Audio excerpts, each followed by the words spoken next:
Welcome everyone. इस video में हम बैंक निफ्टी का एनालिसिस देख लेते हैं कि कल हम किस तरह से यहाँ पे ट्रेड कर सकते हैं, क्या इंपॉर्टेंट लेवल्स होंगे कल बैंक निफ्टी में।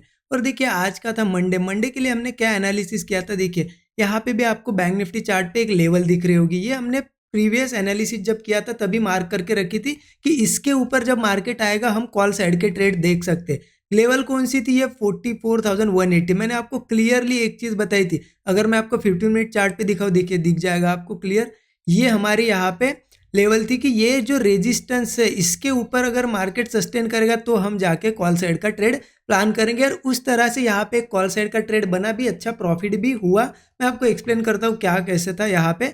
देखिए फर्स्ट ऑफ ऑल देखिए मार्केट ऐसा नहीं कि कोई भी लेवल अगर है, लेवल के ऊपर निकला तो कॉल लेना है, लेवल के नीचे गया तो पुट लेना है। ऐसे तो सिंपली अगर मैं बताऊँ तो 2 मिनट में एक वीडियो बना सकता हूँ, लेकिन मैं आपको डिटेल्स कुछ बताता हूँ, उस पर आप ध्यान दिया करें हमेशा। देखिए क्या है यहाँ पे, मैंने आपको क्या बताया था कि मार्केट इसके ऊपर अगर गैप अप भी देता है तो हमें वेट करना है कंसोलिडेशन के बाद कोई ब्रेकआउट मिले, तब जाके हम कॉल ले सकते। क्लियर था? अब देखिए मार्केट यहाँ पे गैप अप हुआ, यहाँ पे आपको एक ग्रीन कैंडल दिखी, सेकंड थर्ड, लेकिन कॉल लेना था या नहीं लेना था आप खुद ही कमेंट में बताइए, थोड़ा वीडियो पॉज करके। सिंपल सी चीज है, नहीं लेना था। क्यों नहीं लेना था? क्योंकि ऑलरेडी यहाँ से इतना बड़ा गैप अप हुआ, उसके बाद ऊपर जा रहा है, ये फेल भी हो सकता है। और आप देखोगे मार्केट थोड़ी देर 3 कैंडल बनाने के बाद एक बड़ी रेड कैंडल बनी, जितने भी लोग यहाँ एंटर किए थे सबको निकाल फेंक दिया बाहर, करेक्ट। उसके बाद फिर ग्रीन कैंडल बनाई। यहाँ पे मार्केट ने ऐसा कुछ कंसोलिडेशन नहीं किया, कंसोलिडेशन यहाँ पे शुरू किया मार्केट ने। मैं वेट कर रहा था कि चलो ब्रेकआउट आए यहाँ से तो एक बढ़िया पोजीशन बनाएंगे, लेकिन मार्केट नीचे आया, ठीक है पोजीशन नहीं बनी। लेकिन यहाँ पे क्या किया मार्केट ने, यहाँ पे आने के बाद, क्योंकि ये जोन था पूरा की पूरा एक सपोर्ट जोन था, मार्केट इसके नीचे नहीं जा रहा था। यहाँ पे आने के बाद आप देखोगे इतनी बड़ी कैंडल्स के बाद एक स्मॉल कैंडल बनाई रेड, फिर से एक उसके अंदर अंदर ये होल्ड कैंडल, मतलब कहीं ना कहीं बुलिशनेस का साइन था। और जैसे यहाँ से ऊपर आने लगा, यहाँ पे ही कॉल की पोजीशन मैंने बना ली इन द मनी में, जो कि मैंने लर्निंग ग्रुप में शेयर भी कर दी थी। जो लर्निंग ग्रुप में उन्हें पता है, यहाँ पे हमने कॉल की पोजीशन ले ली इन द मनी के लिए। अब देखिए यहाँ से मार्केट ने मूव भी दिया, कहाँ तक दिया, लगभग लगभग 90 से लेके 100 पॉइंट, 90 से 100 पॉइंट। अब इन द मनी अगर आपके पास यहाँ पे कोई कॉल है और मार्केट 100 पॉइंट जा रहा है तो कितना बढ़ना चाहिए आप बताइए खुद। बढ़ना चाहिए लगभग लगभग, मार्केट ने 100 पॉइंट अगर गया तो वो कॉल 40 to 50 पॉइंट इजीली बढ़ना चाहिए। लेकिन उसमें कितने यहाँ पे इंक्रीज हुआ? सिर्फ और सिर्फ 20 पॉइंट बढ़ा हो, सिर्फ और सिर्फ 20 या 22 पॉइंट बढ़ा। तो ये मार्केट प्रीमियम नहीं बढ़ रहा था। मार्केट देखिए कितनी बड़ी कैंडल बना रहा था, अच्छी कैंडल्स बना रहा था, लेकिन प्रीमियम नहीं बढ़ रहा था। तो ये एक साइन होता है, जैसे कि मैंने निफ्टी एनालिसिस में बताया, एक साइन होता है कि वहां पे सेलिंग हो रही है।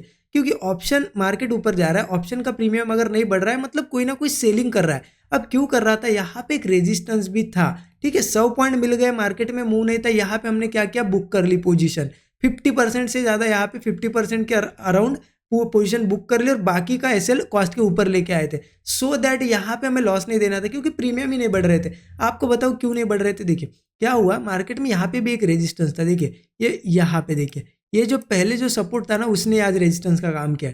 ये पहले जो सपोर्ट लेवल थी, यहाँ पे उसने क्या किया, मैं हमेशा बोलता हूँ सपोर्ट लेवल रेजिस्टेंस का काम करते हो, रेजिस्टेंस सपोर्ट का। और नीचे ये जो रेजिस्टेंस था, ये देखिए सपोर्ट की तरह काम कर रहा था। मतलब ये रेजिस्टेंस वाले यहाँ पे इसे सपोर्ट बना के खड़े थे, ऊपर ये सपोर्ट वाले इसे रेजिस्टेंस। तो आज इसीलिए इस जोन में मार्केट पूरा रेंज बाउंड हुआ। ओके देखिए एक ही ट्रेड मिला आज के दिन, यहाँ पे एक ट्रेड में अच्छा प्रॉफिट हुआ। उसके बाद आप अगर देखोगे मार्केट क्या कर रहा था, पूरे दिन भर एक रेंज, और लास्ट लास्ट में 10-15 मिनट में जाके नीचे कहीं क्लोज दे दिया। तो इतना कुछ खास नहीं। अब देखिए मैंने कमेंट पढ़ी थी, हमारे रेगुलर सब्सक्राइबर है उनकी, कि मार्केट ज़्यादा बड़े टारगेट नहीं दे रहा है, बिग टारगेट्स नहीं दे रहा है। क्यों नहीं दे रहा है, मैं रीज़न आपको बता देता हूँ फटाक से। देखिए यहाँ पे मैं आपको इंडिया विक्स ओपन करके दिखाता हूँ। इंडिया विक्स आपको अगर नहीं पता तो देखिए, ये वोलेटिलिटी इंडेक्स होता है, ये थोड़ा हमें बताता है कि मार्केट की रेंज कितनी रह सकती है। अब अगर मैं डेली चार्ट ओपन करूं तो डेली चार्ट पे आपको दिखेगा, देखिए इंडिया विक्स, अगर मैं डेली या वीकली, चलो वीकली चार्ट ओपन करता हूँ, वीकली चार्ट पे आपको दिखेगा, देखिए ये जो बॉटम है इंडिया विक्स का, एग्जैक्ट हम बॉटम पे ट्रेड कर रहे हैं। ये मैं मार्क करता हूँ, ये देखिए आप, ये आप देख रहे हो, ये बॉटम है इंडिया विक्स। इतने नीचे अगर ट्रेड कर रहे हैं हम, इंडिया विक्स कितने हैं अभी, 11 के आसपास है। तो इतने नीचे होता है तो क्या करता है, ये जितना कम होता है तो उतनी मार्केट की रेंज कम होती है। मतलब देखिए जब मार्केट ये 20 या फिर 16 से 20 के रेंज में जब ट्रेड करेगा तो ये बड़े मुंह देगा, वन साइडेड 600-700 पॉइंट इजीली चला जाएगा। लेकिन जब ये 11-12 पे ट्रेड कर रहा है अभी, तो ये बॉटम पे है, तो रेंज भी मार्केट की कम रहती है, तो मार्केट ज़्यादा मूव नहीं कर पाएगा, 100-200 पॉइंट मुश्किल से करेगा, फिर से रिवर्स होगा। तो आपको ऐसी मार्केट में ध्यान रखना है, जब तक अब ये फिर से 13-14 के ऊपर नहीं आ जाता, आपको टारगेट भी स्मॉल रखने हैं और एसएल भी आपके स्मॉल रखने, दोनों भी टारगेट और स्टॉप लॉस से स्मॉल स्मॉल रखने। क्योंकि आप अगर बैठोगे लेके कि मुझे आज 500 पॉइंट ही मूव चाहिए, तो मार्केट नहीं देने वाला है, ये चीज़ समझ लीजिए, ठीक है। तो ये जब तक इंडिया विक्स ऊपर नहीं जाता तब तक मार्केट में ऐसा ही साइडवेज बिहेवियर देखने को मिलेगा। अब देखिए, हम 15 मिनट चार्ट पे चलते हैं और देखते हैं कि कल कैसे ट्रेड करना है। 15 मिनट का चार्ट मैंने ओपन कर दिया। देखिए, ट्रेड के लिए बहुत ही सिंपल सा हमें यहाँ पे कुछ चीज़ें समझनी पड़ेगी। हमारी क्लोजिंग कहाँ पे अभी लगभग आप देखोगे 44,100 के आसपास है। अब मार्केट इनके फ्लैट ही ओपन होता है यहाँ पे, तो नीचे एक सपोर्ट है, 44,050 का सपोर्ट है। मार्केट अगर इस सपोर्ट पे आता है और यहाँ पे कोई हैमर कैंडल बनाए या फिर थोड़ा कंसोलिडेशन के बाद ब्रेकआउट बनाए, तो मैं कॉल जरूर लूंगा। लेकिन देखिए, बहुत ही स्मॉल क्वांटिटी लूंगा, क्योंकि ये ऑलरेडी एक रेंज थी मार्केट की जो नीचे ब्रेक हो गई है। हम अब डाउन ट्रेंड में अपसाइड का ट्रेड ले रहे हैं, तो थोड़ी क्वांटिटी कम लेनी पड़ेगी हमें। वापस मैं क्वांटिटी ऐड कब करूंगा? देखिए, अगर यहाँ से ऊपर आता है और फिर ये 44,150 के ऊपर आके वापस से यहाँ पे ट्रेड करता है, तो जाके फिर यहाँ पे क्वांटिटी इंक्रीज करेंगे और फिर हमारा टारगेट होगा 44,250 तक का टारगेट होगा, ठीक है। बिल्कुल सिंपल है, यहाँ 43 पॉइंट का स्टॉप लॉस होगा और टारगेट्स ये हमारे टारगेट्स हो जाएंगे, ओके। अब इन केस मार्केट यहाँ पे और नीचे आता है थोड़ा, तो देखिए 44,050 के बाद 44,000 का एक साइकोलॉजिकल नंबर है, राउंड नंबर है, यहाँ से भी मार्केट सपोर्ट ले सकता है। लेकिन देखिए, आप यहाँ से भी ट्राई कर सकते हो, यहाँ से भी ट्राई करो, कोई दिक्कत नहीं। लेकिन यहाँ से मार्केट में थोड़ी सी क्वांटिटी स्मॉल रखना जब तक कि मार्केट इस रेंज के ऊपर नहीं आ जाता 44,150 के, ठीक है, ओके। ये बहुत क्लियर हो गया। अब इनकेस मार्केट गैप डाउन करता है तो क्या करना है? देखिए, मार्केट अगर यही कहीं ओपन हो रहा है, नीचे जा रहा है, मैं इंटरेस्टेड पुट के लिए यहाँ से नहीं हूँ, क्योंकि ऑलरेडी देखिए कंटिन्यू गिरता आ रहा है। अब क्या यहाँ पे लेंगे? एसएल यहाँ पे आ जाएगा, हमारा कोई मतलब नहीं, तो नीचे आता है, आने दीजिए। गैप डाउन होता है तो बहुत बढ़िया। ये जो लेवल है, देखिए ये सपोर्ट लेवल है, ये जो सपोर्ट लेवल आपको दिख रही है, ये मेरे लिए बहुत इंपॉर्टेंट है। ये आ जाती है 43,850। इनकेस मार्केट यहाँ कहीं गैप डाउन होता है और यहाँ हैमर वगैरह कोई कैंडल बनता है, थोड़ी सी रेंज बना के 5-10 मिनट में ऊपर आता है, तो मैं कॉल जरूर लूंगा। यहाँ से टारगेट एक्सपेक्टेड है 80 से लेके 100 पॉइंट का, ठीक है। एक बाउंस, ऐसा नहीं कि रिवर्स ही हो जाएगा, लेकिन एक बाउंस एक्सपेक्टेड है 80 से लेके 100 पॉइंट का। एसएल हो जाएगा उसी कैंडल के या रेंज के नीचे का 50-60 पॉइंट, जितना रेंज बनेगी उतनी, ठीक है।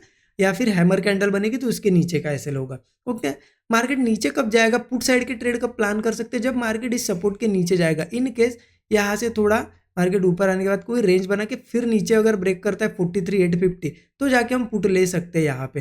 लेकिन देखिए, यहाँ पे क्वांटिटी थोड़ी कम ही रखना, ऑलरेडी इतना बड़ा गैप डाउन हो रहा है, तो कोई मतलब नहीं रहेगा, है ना। ज़्यादा टारगेट नहीं मिलेगा। तो भी मैं टारगेट आपको बता देता हूँ, 43,850 के बाद 43,700 एक टारगेट होगा, 43,500, ये दोनों हमारे टारगेट हो गए, ठीक है। तो नीचे का सब आपको समझ आ गया। अब देखिए, सिंपल है, मार्केट नीचे आके सपोर्ट ना ले, मार्केट इनकेस गैप अप ही ओपन हो या फिर थोड़ा यहाँ से जाए, तो क्या करना है? देखिए, मार्केट जब वापस से ऊपर आएगा या यहाँ से गैप अप भी होगा, तो एक लेवल है, ठीक है। गैप अप डायरेक्ट यहाँ होता है, देखिए ये जो सपोर्ट है बहुत इंपॉर्टेंट है, आप इसे ध्यान में रखना, 44,250। इन केस बड़ा गैप अप होता है यहाँ पे, या फिर यहाँ कहीं ओपन होकर मार्केट यहाँ आता है, ठीक है, तो ये 44,250 के पास जैसे कोई बियरिश शूटिंग स्टार वगैरह कैंडल बनती है या फिर थोड़ा निगेटिव प्राइस एक्शन, हम यहाँ पे पुट ले सकते हैं, क्योंकि यहाँ से वापस से मार्केट 44,050 तक का एक टारगेट दे सकता है, ठीक है। यहाँ से ये स्ट्रॉन्ग रेजिस्टेंस की तरह काम करेगा कल, ओके, ध्यान रखना इसके लिए।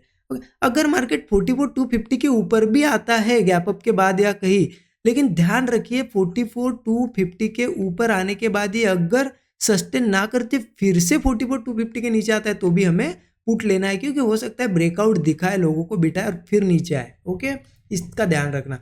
अब अपसाइड का ट्रेड कब लेना है? अपसाइड का ट्रेड लेने के लिए सिंपल है, ऊपर की एक लेवल बता देता हूँ, 44,270। मार्केट इन केस नीचे ही कहीं इसके गैप अप हो, कंसोलिडेट करे बढ़िया 15-20 मिनट, आधा घंटा, और 270 ब्रेक करे, तो ले सकते हैं कॉलम, ठीक है।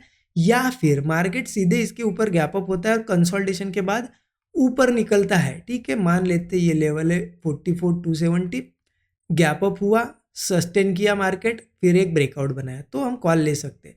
लेकिन ध्यान रखना थोड़ा सा, क्वांटिटी कम रखिए। अब मार्केट ऊपरी लेवल पे ज़्यादा सस्टेन नहीं कर रहा है, क्वांटिटी स्मॉल रखेंगे तो बचेंगे आप। बड़ी क्वांटिटी ऐसे मार्केट में करेंगे तो फिर कहीं ना कहीं बड़ा लॉस भी हो सकता है, ध्यान रखना। 270 के बाद अगर ऊपर जाता है तो टारगेट में बता देता हूँ आपको, लगभग 44,450 का हमारा टारगेट आ जाएगा, ठीक है। बिल्कुल सिंपल सा एनालिसिस है। ऊपर के लेवल पे ये रेजिस्टेंस है 250 से 270, नीचे के लिए मैंने बताया आपको ये 44,050 और 44,000, ये पूरा जो 50 पॉइंट का जोन ये पकड़ सकते हो आप, ये सपोर्ट है हमारे लिए। एक 44,000 के नीचे वीक हो सकता है, लेकिन ऑलरेडी गिरने के बाद हम पुट तो नहीं ले सकते। नीचे के लिए मैंने बता ही दिया, यहाँ पे सपोर्ट है। तो आप यहाँ पे पूरा मैंने डिटेल में आपको पूरी चीज़ें बता दी। कल का एनालिसिस भी यहाँ पे अच्छा लगा होगा, कोई ट्रेड आपको मिला होगा तो कमेंट में ज़रूर बताइए। वीडियो को लाइक कर दीजिए, नए लोगों चैनल को सब्सक्राइब कर दीजिए। और देखिए कुछ अच्छा रहता है ट्रेंडी वगैरह मार्केट, फिर निफ्टी की एक्सपायरी भी है, कुछ मुझे दिखता है तो मैं हमारे टेलीग्राम चैनल पे शेयर कर दूंगा, आप टेलीग्राम ज्वाइन कर सकते हैं। इस वीडियो के डिस्क्रिप्शन में लिंक आपको मिल जाएगी। बाकी वीडियो देखने के लिए thank you so much everyone.